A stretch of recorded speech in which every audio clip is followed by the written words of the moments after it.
Welcome back to another episode of Life with Lam. Today I'm here with Victoria. Hello, hello. How are you going? I'm very well, thanks. That's good. I guess let's dive straight in. What's been happening recently with you? I don't know. You don't know? Well, we recently did a berries class, so that was fantastic. I don't know about you. It was tough, like hands down, one of the toughest workouts, but definitely really good to get in. Like, it tests your fitness, I think. Oh, definitely. Barry's boot camp is what would you say it is? Like a mix of running, mix of HIIT. Mix of HIIT, everything really. Yeah. It encompasses everything, and like the fact that the music's loud, it's like super upbeat. It's like a workout club, really. Yeah, you know what got me? It was like the red lights and like looking at yourself like working out. You're like staring eye to eye with yourself. It's very confronting. It is very confronting, but look, it was an experience, and we love to see it. I think that was like one of the first times that we met, or I think we met actually at the Ironman event. Yes, that's it. That's it. I do remember that, and then we are in the community space at Lululemon, so managed to re-find each other and reconnect in that space. So that's amazing. For the listeners, who are you and what are you about? Well, I'm Victoria. I'm 24. Just turned 24. Happiest of birthdays. Thank you. What do I do? Well, I am currently a master's student. I also work at Lululemon as a key leader, but owning the community space as well as the people space at my store. I'm also a touch footy player. For those of you who are not in the Australian system, it's also touch rugby.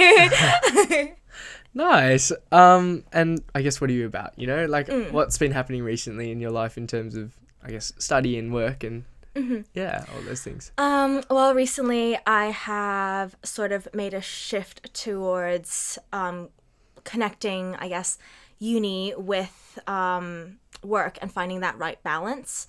I'm finding that when I first started my master's, it was very hefty. I went full steam ahead. Just a bit of background, I think, would be good for the listeners. Yes.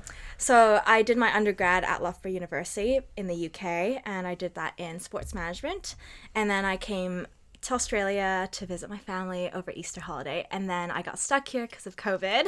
Classic. Oh, no. Classic story. Yeah. It's funny how common that is as well, which is like so weird to think. It's not a unique story anymore. No, not at all. But I found myself stuck here, and I graduated virtually. Haven't been back since. But 2 weeks later, I was like, okay, I'm going to do a master's. So I started my master's, and I'm studying a master's in management.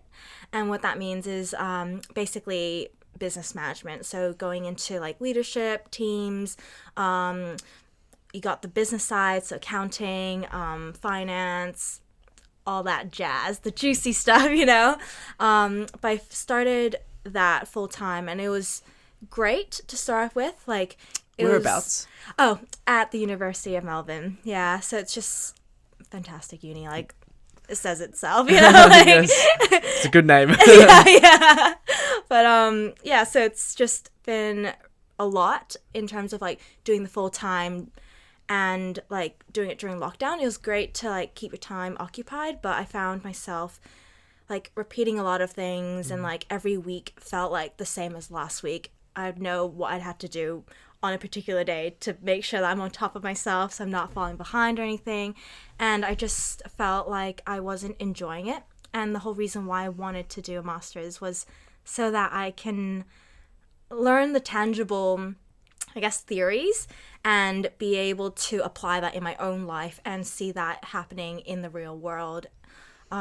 So that's why once I started Lulu, I took a step back and started doing part-time at Lulu, and that has helped tremendously in like refinding my, I guess, motivation and passion for the subject and learning, but also being able to balance the two and finding how they mesh really well together. And it's just been like so good to learn something in class and suddenly like the next day you can apply it straight away, and it's just like, wow, okay, this is why I'm doing this. Yeah, I can imagine how rewarding that is. And I remember like at school, like I had a part-time job at Boost Juice and was doing like business management, and you start learning like the little systems that go on and like management styles and everything, and you're like, oh my god, it's all making sense, and like all these numbers and like why we're doing everything makes sense. So I can totally relate to that, and I think that's the best way to learn, like making sure you're in the space and being active in it as well, and making sure you're applying it. I guess, where did it all begin for you? What were you like as a kid? Oh, well, when I was a kid, I've always been sporty. Very lucky in terms of like what my parents put me through in terms of like sports. Like, was exposed to lots of various sports. My favorite ones, I'd say, would be like gymnastics, horse riding. I swam competitively, and that was like one of my main sports up until high school when I had to decide which sports there is to that do. phase, hey, isn't it? Yeah, it's so tough. What was your favorite stroke? I'm a breaststroker. You're a breaststroker. I'm a breaststroker. Okay, nice. Hands down. Like, that was my main thing. Like, freestyle, butterfly, I do, but like, that's because no one else liked it. And I was like, I'll take the hit. You find that when you're a swimmer in like high school settings, like people just like fray away from butterfly, so you're just like, okay, fine, I'll do it. Exactly. I'll do it for the house points. Yeah. So swimming, you grew up with all that, and then what else, I guess? Well, in high school, when we had to pick sports, well, there were 3 seasons. I went to an American high school, but not in the US. So I was actually, maybe a bit of background would be better. let's do a whole background. All right. Where were you born? I was born in England. Okay. And then I moved to Hong Kong, and I have family there, and then I moved to Beijing. And I came here for a few months, and then went back to Beijing, and then went to Shanghai, and then went to England, and then I came here. If you guys rewinded after that, I would probably rewind too. That's like a lot to digest. How did you find all the moving and everything? To me, I think it wasn't too bad. Honestly, I didn't realize that this was a lot of moving, because when I was like growing up, all the international schools I went to, like, I've only really been to 3 international schools, and like when I was in Beijing, I was like I was very young, and then when I was in Shanghai, that was like the majority of my childhood, I'd say. And everyone who went to the American school were like either like diplomats or people who like came here because of their parents. So it was in Shanghai, so in China, for those who don't know where Shanghai is. Thank you. No As worries, a fellow person who's... No, I'm pretty bad with geography. No, it's all good, it's all good. Beijing is also the capital of China. Oh, yes. They held the Olympics there, didn't they? Yes, they did. And that's actually the year, like, fun fact, my school was actually a partnered up, like, school with the Olympics. Oh, wow. So in the lead up, we had all these, like, competitions, especially in, like, triathlon, like, biathlons. It was elementary school, so, like, grade 5 below. Yes. And, like, we had all these lunchtime competitions, and I'd like enter into them. Like, I have photos, and it's like I look back, I'm like, oh wow, good times. But it was just like they had the whole flag system going up, so if you win, you'd go on the podium, and then they'll play your national anthem with the whole flags, and then like give you medals. And you know how like at each Olympics there's like their mascot, you'd get one of those as well, which I still have at home. Oh really? Yeah. That's amazing. Yeah, that is so cute. Yeah. Oh gosh. I lost track of where we are. Oh yeah, no, that's I'm losing track too. So growing up, moving around a lot, that didn't really faze you too much? Not too much, because everyone around me was moving around even more than me. Yeah, okay, It was only when I went to the UK and coming here did I realize that, oh, I actually have moved quite a bit. It's crazy because, yeah, it's crazy because listening to all that, like, I feel like terrified of that and terrified of the change. I know it's a bad thing, and I think it's something that I need to, or not a bad thing, I shouldn't be saying good or bad, but it's something that like I think a lot of Australians, particularly people in Melbourne, because we're so comfortable in like this space and like used to everyday procedures that we're not like moving around from country to country and everything. So what were you like growing up? You were sporty, I guess energetic, lots of energy. I feel like I haven't changed throughout the years that much. Like, looking back at photos, I honestly look the same. Just maybe a tad taller, if I could even say that. I have not grown in age. It's okay, take it. Yeah. And like, did you face any, I guess, because was it an international school that you were at? So I can imagine there's lots of cultures just like sort of mingling around with one another. Like, did you ever find it to be a bit negative at some points, or because it sounds, by the sounds of things, like the Olympics and everything seemed that everyone was sort of united at that point. So like, I'd say at school there wasn't a lot of, like, I guess, negativity. But at the same time, I think I was quite young to realize that or notice it. And I feel like I've been quite privileged in the fact that I haven't faced a lot of, I guess, hardships compared to some of my other friends or some of the stories I hear. But I try to, like, shy away or, like, remove myself from those situations. So growing up at school with these, like, different cultures and being at international schools, we were quite shaded, I'd say. Like, we were in, like, a privileged bubble. Like, yes, we were in, let's say, okay, like, when I was in Shanghai, yes, we were living in Shanghai and absorbing all the culture and everything around in the city and everything. But at the same time, like, I literally was not far away from school. I could walk to school, everything, all my friends were around us. It was definitely like an expat kind of like neighborhood. We had like compounds and everything, and but one way that the school at least like helped push us out into the real world, or like help cultivate us and help us open our minds to the different cultures and the different people and appreciate where we really are, is to have all these different like travels. So for example, I'm sure like in Australia you'd have like these like grade like 9 or 10 like go travel somewhere, yes, right? Definitely. Yeah. I went to Japan. That was amazing. That's fun. Oh my gosh. It was one of the best experiences ever. Yeah. Oh, I'm jealous. Well, for us, for these school events at least, we would go to like rural areas of China, and we'd like spend about a week there, and we'd learn about the cultures and really immerse ourselves. So I remember I've got quite a few stories, but I'll only name one of them.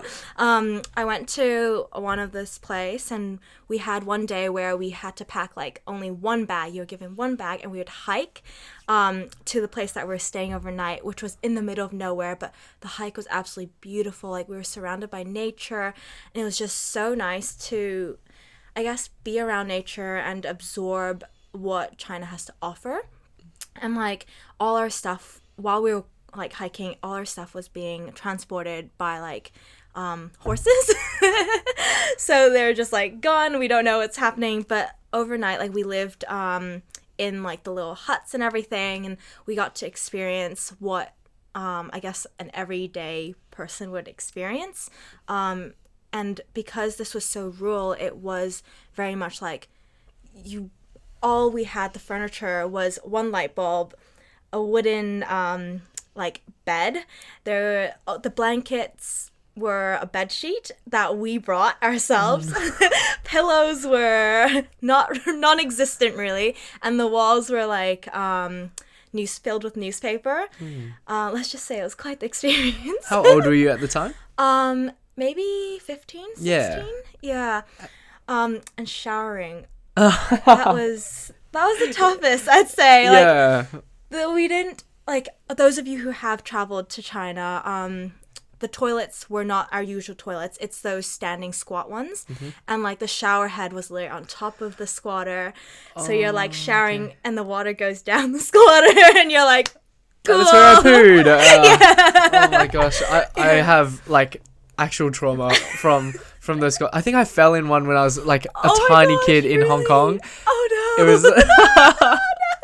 that will definitely traumatize you. It was not fun at all, and Dad had to pick me up. It was great. It was awesome. Anyway, moving on. This isn't about me. No. Would you say these experiences and like opportunities that you had at international schools and traveling around and immersing yourself with like culture, how has that helped you grow as a person? Because I feel like you'd be quite mature at that point in your life compared to your everyday 15-year-old who's on TikTok and Instagram and whatever 15-year-olds are doing nowadays. Which, like, I'm 20, like I should just be like, oh, back in my day, but you know. Honestly, they're so young, but they're doing so much more than I did back then. Like, it's insane. But I definitely think, like, one, it has definitely opened my eyes to a lot of different things. I feel like I'm more open-minded. I like to say I'm more open-minded, and I'm more open-minded to understanding different cultures and, like, seeing how, or trying to understand how people are brought up can help you, I guess, build better rapport or understand where they're coming from. I think that's something that I always keep in the back of my mind when I'm interacting with someone, and making sure that, like, when I interact with them, I'm not offending them in any way that I don't intend to. Because I have found that, like, some things are a bit of a trigger. Like, yes, I didn't, like, when I was living in China, I didn't experience any of that. But it was actually when I moved to England and, like, coming here, that's when I really experienced more of that negativity, I'd say. Like, when people were, I guess, like, who I am, where I'm from, like, really confused them. And I think for me, it's been a learning journey of, like, just overcoming the fact that, like, it's okay for them to box you into something, and it's not because they're trying to, well, I hope that's not because they're trying to, like, put you down or, like, anything. It's just that they don't understand. Yeah, I think, like, it's good to give the benefit of the doubt, because I think most of the time some people are just barely educated on the matter. And I always talk to my friend Farah about this. It's like, intention versus impact, and it's like a really strong thing that I've started to grasp in my everyday life. It's like, yeah, you might not intend to upset someone, hurt them, or offend them, but in a way it did. And then sometimes you have to be accountable for your actions in that sense, and own up for that, even though you might not have intended. It's like having the humility to be able to reflect and say, hey, look, like, I didn't mean it that way. I can now understand, like, that's how it made you feel, and let's, like, move on from that. So I think that's what you just explained is, like, a super powerful way of encapsulating it as well. And I can imagine, like, all the experiences that you've gone through, and moving to England, which is, I guess, predominantly white. Especially moving to the university that I was at. Like, when I was first there, my first 2 years, it was, like, my course, I was probably 1 or 2 people of color in my course, and I was in one of the most popular courses, because Loughborough is known for sports, and, like, I was doing sports management, so, like, everyone there was, like, you know, not a person of color. Not a person of color. We don't want to, which is fine, but, like, it just made, like, it was a bit of a culture shock in terms of, like, them understanding who I am, because I'd always get asked, you know, like, obviously when you're, like, making friends, they'll ask you, like, where you're from, which is totally fine, and what I'd say is, like, my story, and then, but sometimes I, like, condense it, obviously, and they're like, oh, so you're Chinese. I'm like, yes, I'm ethnically Chinese, but I'm not from China. They're like, oh, you live there, so you are from China. I'm like, no, I'm not. I'm really not. And they're like, oh, you have an American accent there, so are you from America? I was like, no, I'm not from America. I think it's like, it's your instinct to be, like, curious and, like, try to understand people. So I can definitely relate. And I guess my girlfriend and I had that, not like a conflict or argument or anything, but we had that conversation about, like, where are you from, or where are you living and stuff. And sometimes people identify a certain way. So just being able to understand that, and I guess, we always want to grasp onto something, and, like, we always feel a bit, like, in a position of weakness if we don't. So I totally understand where they're coming from, but again, it's I totally understand that, because, like, I think for them, they want to understand, or, like, they want to say, like, oh, I do understand you, and for them to say, oh, you are this, that's maybe their way of saying that.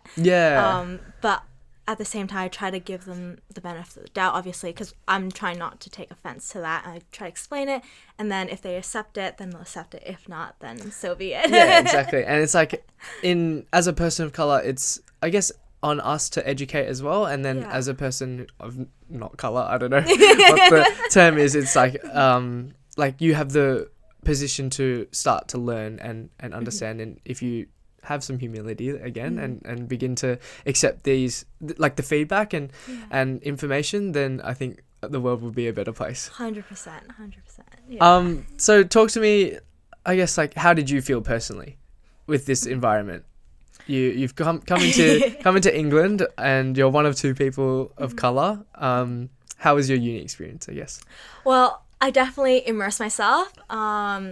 First few days were tough. Like leaving home, leaving my family, saying bye, that was tough. I'm very much a family person. So from then I was just like, I gotta do what I love, stick to what I love, and just go for it. So I made a lot of my friends through sports, and like that helped so much. So I did athletics, and like, oh, that was tough. Athletics? I respect it. So tough, like, because I thought it would just be like training and your usual like sport. Oh no, like this is some next level stuff. Like I'd arrived there, and so I picked 400 hurdles because that's my thing. Oh my god.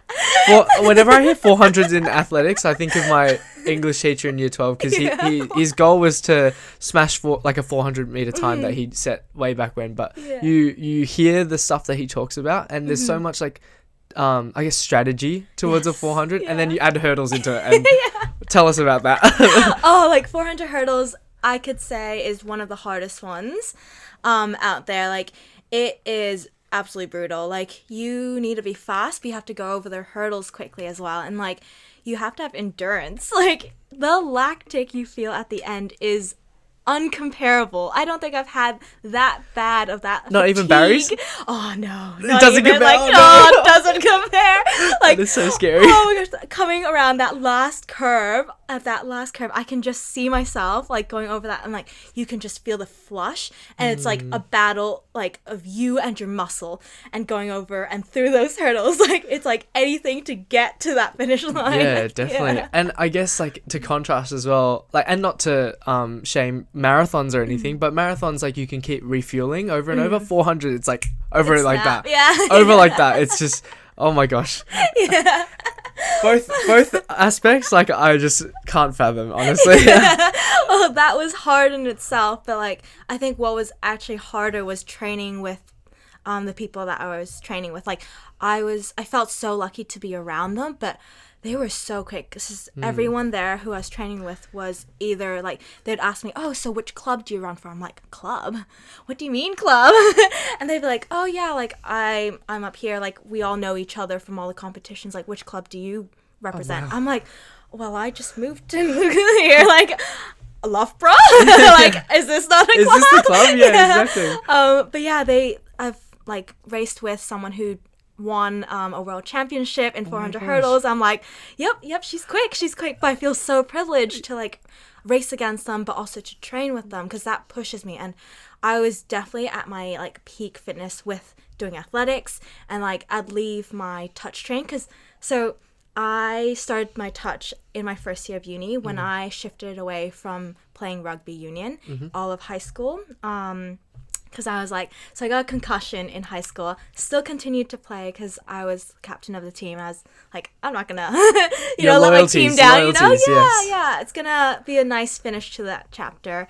But at uni, I was like, I never really enjoyed tackling. Like, I feel bad tackling people, but I did really enjoy the aspect of like passing a rugby ball and like the fast pace of everything. So that's where I found touch, and from there. Is that the only difference, the tackling? How does it work, if you want to do a quick rundown? Okay, so union-wise, I played 7s and 10s. A lot of like professional rugby, they play 15s. Is that 15 people on the? Yeah, okay, 15 people on the pitch. So I've only played the ones with like less people, so a lot faster, especially 7s. Like, whew, oh my gosh, yeah, I know, and to like cover the pitch as well. Yeah, same pitch size, everything. But that's like tackling base, and then now you move into touch. So there's only 7 people on the pitch. And how that works is you have you have touches. You have 6 touches, and the goal is to, I guess, make a try. So that's by placing the ball over the try line. Any drop balls is a turnover. Any drop passes or like touch and pass is a turnover. So that means you give the ball to your opponent. But that is essentially the main difference, I'd say. Yeah. Awesome. Just some context from myself as well, because I'm not like one with the rugby scene as much. Easy. But yeah. Easy, yeah. So you started in high school with rugby union. Rugby union, yeah. And then in first year uni, you picked up touch. Yes. Sweet. So that's how I got into touch. And I feel like through touch, like I was at the right place at the right time, I feel. Like through that, I played for Loughborough. We like went to play uni nats equivalent. And then from there, I like every year, like the first 2 years, I'd be told that, oh, are you going to nationals? I was like, oh, nationals seems like all that mighty and scary, you know, like I don't know if I'm good enough. I literally just started, you know, like, so I would not back myself. And because during like uni holidays, everyone who was like playing is English and their home is in England. But I'd like fly back to like Shanghai or like Hong Kong or here to see my family and spend time with them. So I wasn't in the country to play nationals.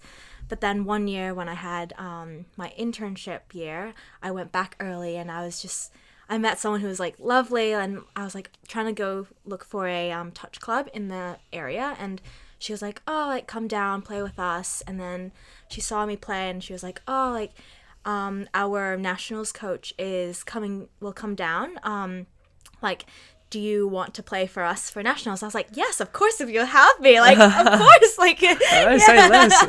Like, only if you'll have me, though. Yeah. And she's like, oh, I'll be fine. And then that's where I got picked up and then played nationals. And then from there, that was a pathway to playing England. And then from there, I was put into that pathway. And then I played, I guess, for like the under 26, I guess. That's like the equivalent. And we went to like France for Euros. And then we also went to, where did we go? Oh, Spain was the last one that we went to. Oh my gosh, that sounds like it's so much fun. Like being able to travel the world and play touch.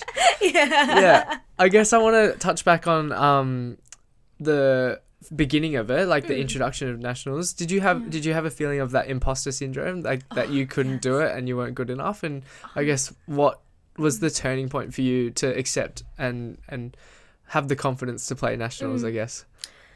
I think even now I have imposter syndrome, especially coming into Australia and like essentially starting from scratch, because like I guess I've had 4 years in England and building that. I finally felt like I was at the right turning point where I was repping England, and I was like, so just a bit of background again.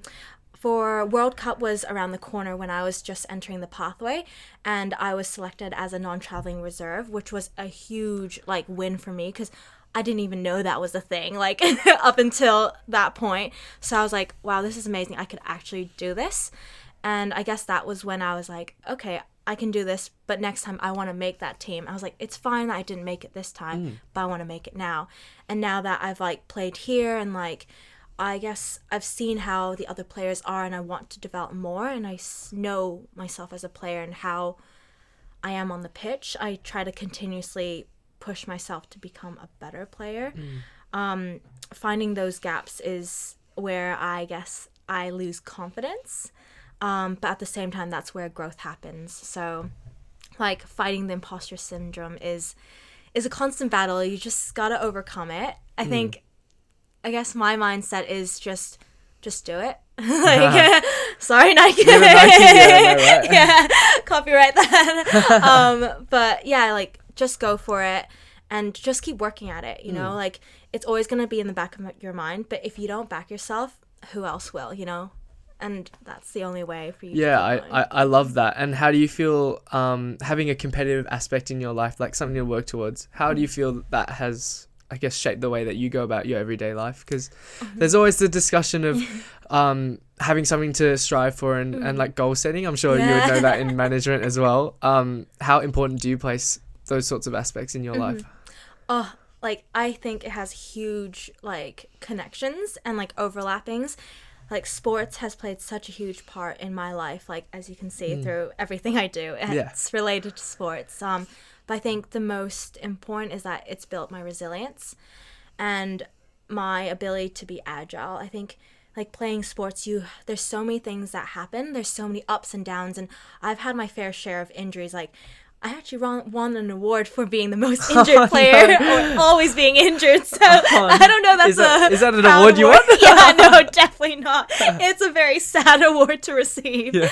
But yeah, like having to manage those ups and downs like really builds a strong mindset, and having to overcome that each and every time is like, what do I do now? Do I give up or do I keep going? And it's like you really have to work on your patience, I think, and that's something that I've seen shine through in my everyday life. Like even now when I'm trying to figure out what I want to do, where my next step is, where I want to go with my career, it's being patient and knowing that everything will fall into place. Just keep at it, keep chipping away, just like practice, every day you keep building those muscles, you keep tearing them apart so that you can get stronger, and soon you'll get to that goal. It's just the same in terms of your career. Like that's how I see it. I love that parallel as well, and I see that with like my training and like how I approach, I guess, career pathways and those sorts of things.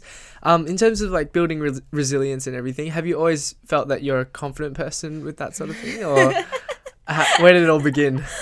Oh, a turning point. I think I don't know, building resilience I don't think happens overnight. No way. Like if you know someone that has done it, please give us a call. Yeah.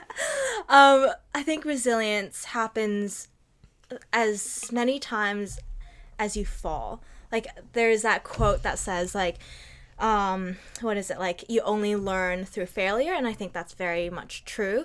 And it doesn't matter how small or big the failure is, or even a setback, it's not always negative. Yes, it might seem like the end of the world in that moment, but I think there's always positives in those things. Like what are you going to do about it now that you've had this setback? How are you going to view it? I think that's how we move forward, and that's how you build resilience is by saying, okay, this is happening, so what's my next step? Where do I want to go from here? And then that's how you I love it. Would you say there are any like tips or tricks that you've sort of adopted over your time playing sports or educationally? Like, have you had those setbacks, and then what have you done to sort of take those next few steps, I guess? I guess like the main or the easiest one would be injury, like especially I'll give you an example. A recent we love one. examples. Yeah. A recent one would be I was training for the Melbourne Mara. I was only doing the half. My first long distance, and like I'm not really a long distance person. I am very much a 400 meter that is like the furthest. Yeah. That is the furthest. Like I used to think 3Ks was hard, but now 3Ks is like okay, I can just do it kind of thing. So like building to a half marathon was super tough, but I also had touch at the same time, and it was coinciding where we had trials for nationals here, so playing NTLs up in Coffs Harbour. So those were the two things I was working towards, but I don't know what happened, but I started to pick up an injury, and it was a back injury, and it would hurt so bad that I couldn't even stand or walk or lie down or sit. It was just so uncomfortable, and it was just so tight. So I think that was like a moment where I was like, oh, I'm old. I'm old. I was like, oh, my back is like so sore. Like, what is happening? I feel like an old person. I was like, this is You're still too very yucky. young. It's okay. You're still very young. But like the second one, I was like, okay, like what am I supposed to do now? Like I have these two things. One, like I'm committed to like my training group. I have a group of friends that I've convinced to do this half marathon with, Yes. I was like, I can't let them down. And on the second hand, I was like, this is the perfect opportunity for me to go to NTLs. But if I don't go to that trials, I'm not going to make the team. And I just had to pull the plug on nationals because I was like, I honestly couldn't even move. I was like, I cannot go to that trial. I'm just going to pull that one. And the marathon one, I at least had some time, so I was like, okay, let's get the body ready. And I was given a kind of ultimatum from my physio. He was like, I would recommend that you pull out. And I do not recommend this to any of the viewers, but I did push back. I would not recommend this, and this is not medical advice. I would preface that. Yes. But I was very adamant. I was like, I really want to run this. Can I please do this? So he was like, if you do, we're going to have to be really strict with your regimen now. And when you run the half marathon, you have to run it in a 5-to-1 ratio. So running for 5 minutes, walking for 1, running for 5 minutes, walking for 1. And I followed it to the T, and I rocked up on the day fresh, which is a great sign. And I did it. Like, I just followed that 5-to-1 ratio, and I made it through. And I surprised myself in the fact that, like, I actually did it a lot faster than I expected, which was, I don't know how, but I think it's definitely the some adrenaline. good physio. Yeah, one physio, yeah, good physio, and the people around me. Like, I think there's so much energy in, like, that you can gain from everyone else that's, like, running around you in, like, that environment. Like, if you haven't done the Melbourne Mara, highly recommend that. Like, you're gonna hit some PBs there, but I don't guarantee that. Don't come banging on my door. No, we love to see that. How important are your networks that you surround yourself with? Really important. I think they, in some ways, like, they make or break, because I think there's that quote that says, like, you are an embodiment of, like, your closest friends. Oh, the closest people you are with, right? Like, you're a combination of all their personalities. And I think, like, who I am is, like, I've only gone here because of the people who I've surrounded myself with, and the people who have consistently supported me throughout my entire life and my journey to where I am now. So networks, not just, like, in life, but professionally, is really important. Like, there's that, like, whole, like, I know networking is, like, for your student listeners, Yes. Is, like, something that's daunting. Like, I still find it very daunting. But I think if you try to challenge yourself to step out of that comfort zone, you will see so much potential in that. Because I actually went to my first networking event not too long ago, and I went there, I was like, I don't know anyone. Oh. I don't know what I'm getting myself into, but I told myself, it's okay. If you don't like it, you can walk away. But at least you went. You went and you saw how it is. Got there, looked around, I was like, oh, I feel so out of my depth. I don't know anyone, but it's okay. I just saw these two people, and they made eye contact with me, and I went up to them. And then we started chatting, and they were, like, a representative, and it just, like, kicked off the night. And I was like, I was on a roll. Like, I can do this. Yeah, I don't know. Like, there's just something around, like, once you're in there and you overcome that piece of just getting there, you are able to see so much, or, like, you're able to just overcome that fear of, like, oh, the awkwardness of networking, because it can be awkward, but at the same time, if you don't put those negative connotations on it, then it's not that bad, because essentially you're just, if you go in with the mindset of, like, genuinely wanting to understand people's role and, like, wanting to know what they do and who they are and what has helped them get there, then it's very simple, because you're just chatting to them like we are right now. Yeah, you know? definitely. I love that so much, because whenever I hear network night, like, scares the absolute shit out of me. Like, I'm not even gonna lie, and I'm a commerce student. Like, I should be going to these network nights and, like, understanding like the ins and outs of certain roles and stuff. So that's, like, amazing advice as well. And at the end of the day, like, everyone's at that networking night to get to know people. Yeah. It's not like they're going to be there to shun you out or anything. Exactly, yeah. And I guess that's a mindset I need to adopt as well. If I do go to any networking nights and stuff like that. So. I'll pull you along. Yes, please invite me. I'll be your buddy, and, Yes, and we can kick we it can off. go through together. Hey, did you listen to our podcast? We did a podcast. A little plug right there. Yeah, I know. I think that's a perfect segue into, I guess, your education. We've talked about, like, your experiences and growing up and having the privilege of traveling the world pretty much. What was your family like on your education, and what were you like on your education as well? I think, like, I would say I'm quite lucky in the fact that, like, my parents were there to support me. Like, I know growing up, there's that, like, Asian mentality where there's, like, the tiger parents, and that's, like, the stereotype. And a lot of my friends had that. But I think I kind of made a stance with my parents, and we have, like, a mutual understanding where, like, I want to achieve something. I have my own kind of motivation. I'm intrinsically motivated, so I don't need that extra pressure. If anything, like, I told my parents, I was like, if you, like, keep pushing me, or, like, if there's so much pressure, like, I actually don't think I'll do that well. So I want to do well. I want you to know that I'm going to do well, and I know that you're here to support me. But by like giving me that extra pressure of like, why didn't you get that grade, or like, you need to be hitting those marks, that's not going to help me. And I think they understood that, and thank goodness, because I think they were really nice in the fact that they saw that and they were there to support me in my education that way. Yeah, that's amazing that you like understood your own boundaries as well and were able to communicate that.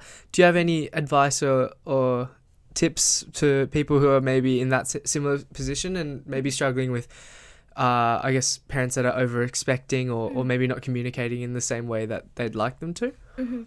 I think the main thing is to really, like, yes, you have your own agenda, but also put yourself into their shoes. Like, I like to think that parents are there to support you and they want the best for you. That's why they're putting all that pressure on you and wanting you to do so well, is because they want the best for you. So putting yourself in their shoes and understanding where they come from. I know it might be hard, but like, it's just understanding that and like communicating that with them. Like, a lot of it is just transparency and like especially with how you communicate that. Like, you can say one thing but in many different ways. So I think you have to navigate it and make it your own, but also understand in the back of your mind that they want the best for you. And like, a conversation can go like I know that you want the best for me, and I see that I want the best for me too, and like, I appreciate you pushing me to do well, and I want to do well, but if this continue, like,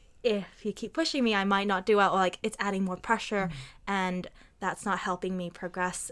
Maybe if this happens, this is what I need from you. And like, just navigating what would work and finding that balance. Yeah, and laying the boundaries and expectations from, I guess, both parties, because it's not just like a one-way street where you're like, don't say this to me. Yeah, because it really isn't. Yeah. Like, oh, that would not go well. No, not at all.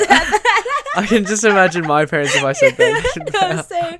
It's just really reassuring them that we're aiming for the same thing. Yeah, you know? and you have, I guess, your career in your best interest as well. Exactly. And I think, like, if I was a parent as well, like, obviously I want my kid to do well, but I want them to tell me how they want me to support them as well. Yes, exactly. So, yeah.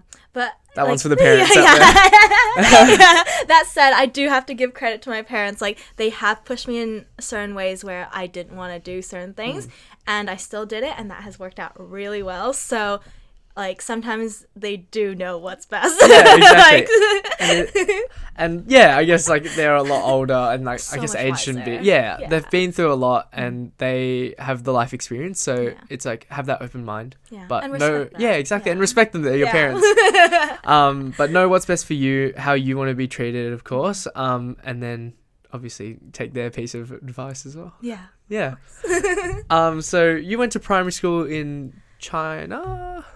Half of it was in Hong Kong. Okay, and yes. half of it was in Beijing. Okay. Yes. How was that? Do you remember your primary school days? Not really. Not Not really? that much. Okay, To be very honest with you. We'll fast forward to high school. How was that one?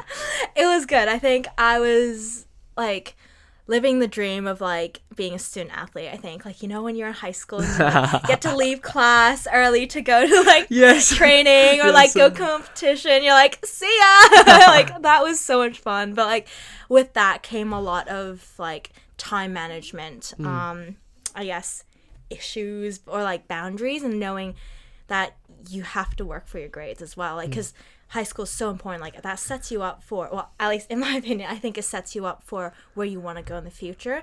And for me, at least, like, I really valued my education and I wanted to do well, so that would set me up for where I am now. So like, being able to say, yes, I need to go to training and I want to do all that, but at the same time saying, I actually also need to study. So I think the toughest part, or where I was pulled the most, was in my senior year. Do you call it seniors here? Like VC. VCs, yeah. Because like, I did IB, so International Baccalaureate. Yeah, so equivalent. I like how you whispered that on the bottom. Don't ask me to spell it though. You're okay. Yeah, but I think like that was the toughest part. Like, I was captain of all three of my sports, so rugby, basketball, and athletics. Wow. Yeah, it was great. Like, I think with that came a lot of responsibilities. Like, I needed to make sure that I was turning up for my team and like showing up and setting a good example. But at the same time, I had to manage my like education as well, and like my studies, and making sure that those were on top of itself. Because it was an American system, I had a lot of my friends take the AP system. So like that's like the VCE, but like for the US. Yeah. And they are taking the SATs and stuff. But they were also finding themselves where they had early applications. So once they got their like applications or like the acceptances, they were able to say like, oh, I can just back off my studies. Okay. But for IB, like going It's to a the whole UK, year thing, it was the whole year. You just gotta keep Gotta grinding keep to grinding. the end. You know, like there's no winning there. But like I definitely think like that has set me up to being able to manage my time really well, and like finding where or when I need to prioritize certain things, and what I need to put my energy towards. Yeah.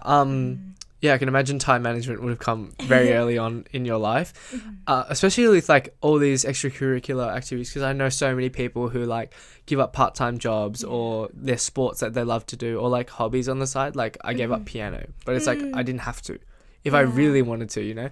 So what are some like words of advice in terms of like keeping your passions, but also prioritizing your grades and social life, and like navigating your way around sacrifice and your time well spent?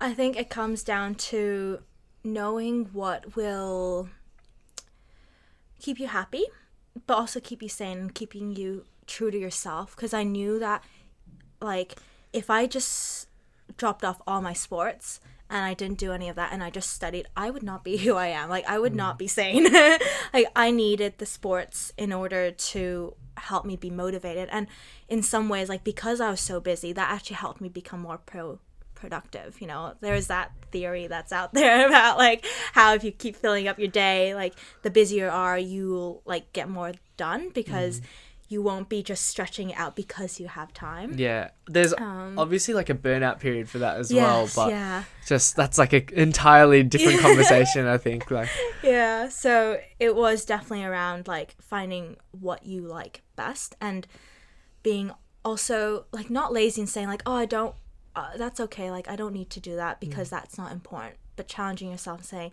I want to do both and I will do both. You know, because I think the socializing aspect, like I found a lot of my socializing things through sports, and that's where I gained my energy. But also like traveling with sports helped me, I guess, open my mind and like help me with like my own life skills.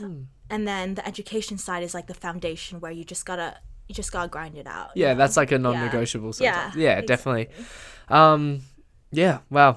What would you say? No. What would you say the main takeaway is in terms of time management? Like, do you use a calendar, or do you jot things down? Like, how do you go about managing your everyday life? Me, I would go Google Calendar. Like, I have color coordinated Yes, my life.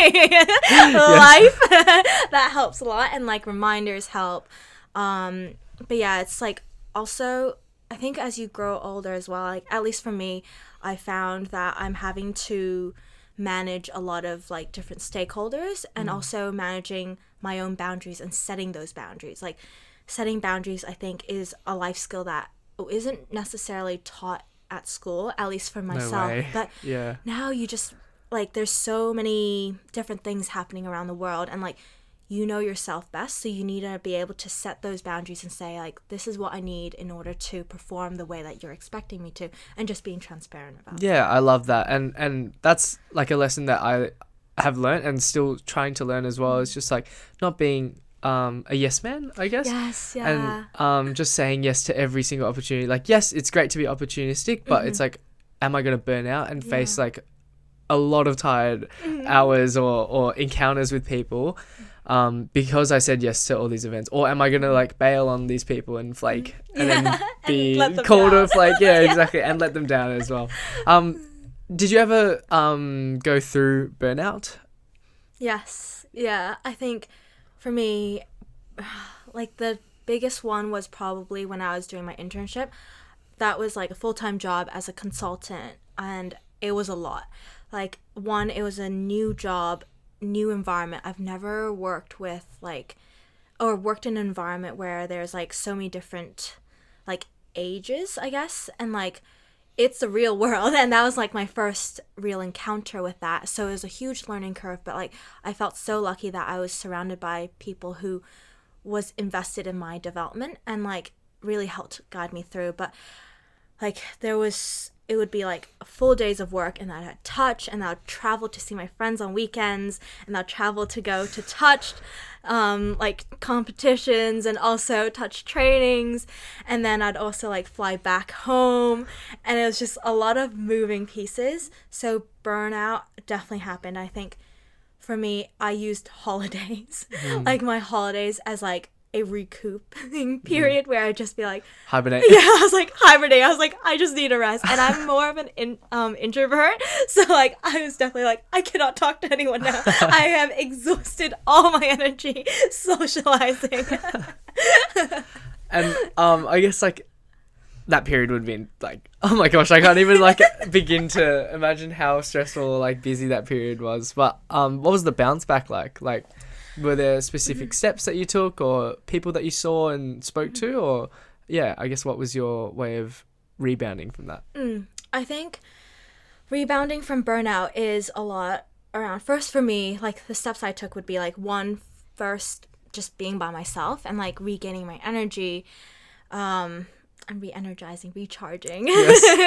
The second thing would be surrounding myself with like people who I'm just comfortable with, so like family and like really close friends. Like that is such a good way to just like such a good stress reliever, but also like spending time with them and like being in their presence is just such a blessing as well. So giving them time, because I was so busy, like I think that's really important to give them the quality time that they deserve as well, and spending good time with them. And then I think that just kind of sorts everything else. Yeah. Love that. What inspired you to do management, I guess, like as a whole? Yeah. Like you had your sports, and then what made you, I guess, lean towards the management side of it? Yeah. Well, I guess with my undergrad being sports management, I felt like management would be like the next step. It's very like such an easy little like jump over. Yeah. Was that always your goal, like Not from high really. school? No. Yeah. So I actually had a huge passion for sports, exercise, and science. Okay. And I was in high school, I was tossing and turning between either going down the physio side or the sports management side. But because I was quite young, I wasn't sure if I'd really enjoy the physio side of things. So I was like, okay, I'll just go for the sports management. It's very broad. I feel like there's a lot more like pathways to that. So that's why I went down that lane.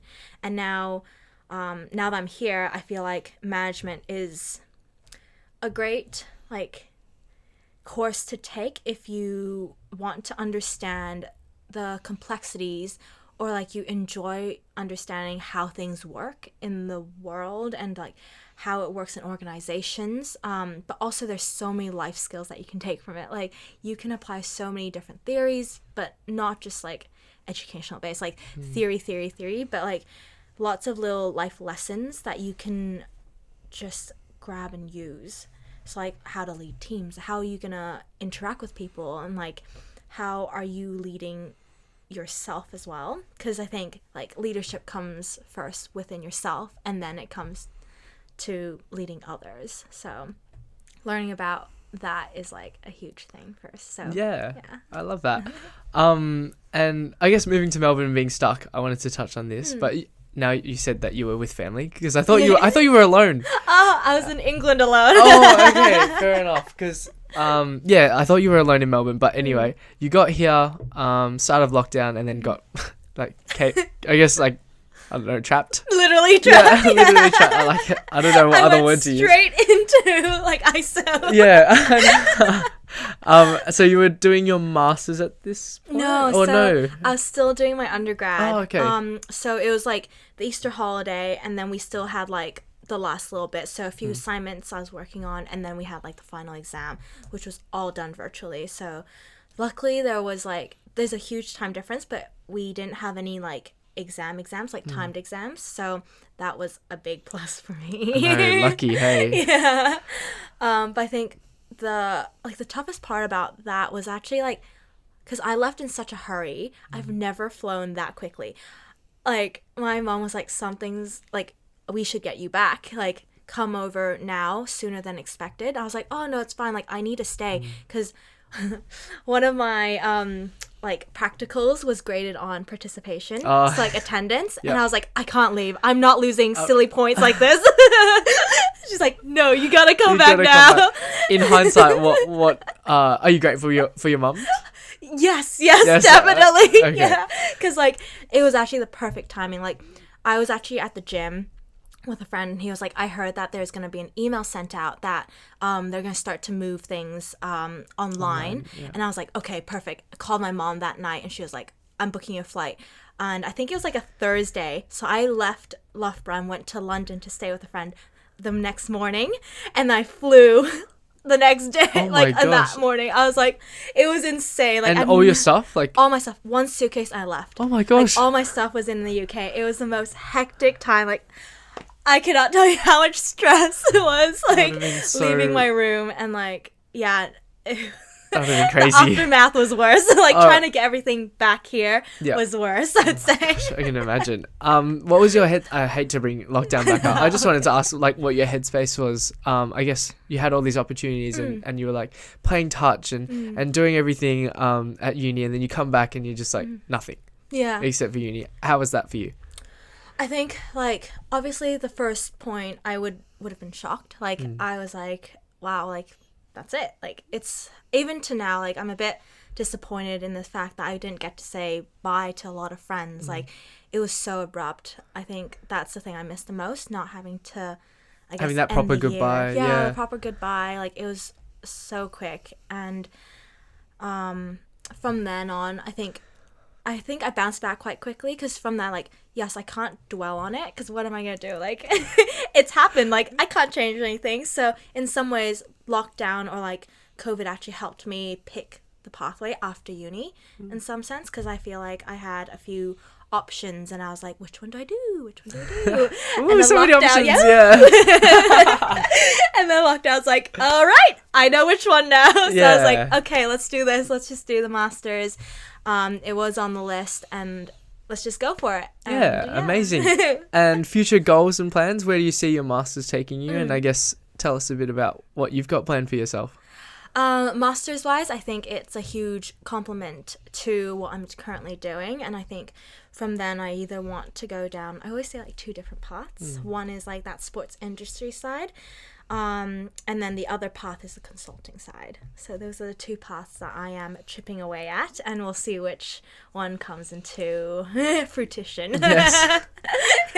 And in terms of future, in terms of sports, I'm currently working towards World Cup. I really, really want to play at World Cup. Having just missed out the last World Cup, now I'm like, I feel like I've developed so much as a player. I feel like I'm ready for it, and I just have to do the right things to set myself up for success in that way. And I think that will come down to a lot of tough decisions in the future. But aside from that, there's a lot of, like, little passion projects in terms of, like, wanting to do an Ironman. I've always wanted to do a full Ironman on my own. How far is that? Oh, it's so long. Do I want to hear the number? Probably not, eh? Probably not. Ironman is like, it's like a beefed up triathlon. Yes. Is it? The biggest triathlon, really, that you can do. But we'll start off with the 70.3. So that's like the half Ironman. Oh yeah, just 70.3. I'll do that. You so people. Hey, you lift the crazy stuff. I know, so but that's impressive. But you guys, like, run so far, swim so far, bike so far. I just don't understand. Anyway, I sorry. want to do it because it's such a big challenge in terms of, like, it's so not what I am accustomed to. And I think, like, by putting myself through that as, like, a sprinter, having to shift to that long distance, I think it's a challenge that I want to, like, go through. And that's why I want to do an Ironman, is because I want to challenge my body to be able to do that. Yes. Love that. Yeah, so that's why I want to do that. And then in between, I guess, I have plans to maybe do, like, the Around the Bay in Melbourne, which is a 210k cycle around the bay, which will be fun, but a lot of people are discouraging that. Oh, really? Why? Yeah. They're like, oh, it's gonna be so painful. I was like, Yeah. yes, I know. Like, I know my bum's gonna be so sore, my back's gonna be so sore, I'm gonna be so hungry. Yeah, true. But what makes you, like, what inspires you to take on these challenges? And have you always been like that as a kid, is my... Maybe. I feel like, I guess so. Like, I think, like, challenges is what, I think, okay, what challenges me is, or what I enjoy most is the fact that I can try to put myself, or, like, surprise myself in different ways. Like, I really want to, the reason why I want to do these things is because I want to see if I'm able to do it. And, like, to work towards something and achieve it, I think, is an enormous achievement. But I think it's the journey itself that it's so important, because I think even training for that, like, half marathon, it was so out of my comfort zone, but I learned so much about myself. And I think that's the bigger takeaway for me rather than the end goal, because when it happens, I feel like I never celebrate it properly, which is really bad, and I'm trying to work on that. But it's a lot about the journey for me, and, like, rediscovering myself or finding who I am and really pushing myself and be a stronger person mentally and physically. I think that's what's, like, really exciting. No, I love that so much. Victoria, it's been such an insightful and very inspiring conversation with you, and I've been itching to get you on the podcast. I think ever since, like, we met, I knew you were, like, such an energetic and outgoing person. I really admire the way you go about things, and I guess you always bring a smile to anyone's face when you come about. I really appreciate you driving all the way down here and coming to chat with me. Like, yeah, it's been an absolute honor to be on your podcast. Like, thank you so much for asking me. I feel so special. So you should. No, I'm joking. I guess, is there anything else that you want to leave to the listeners, or? Not really. Yeah, just enjoy life, do what you love, and keep at it. Awesome. Be sure to follow at Life With Lam podcast on Instagram. Rate the show. Thank you very kindly. And thank you, Victoria, for hopping on again. I really appreciate it. Thanks. Bye-bye. Bye.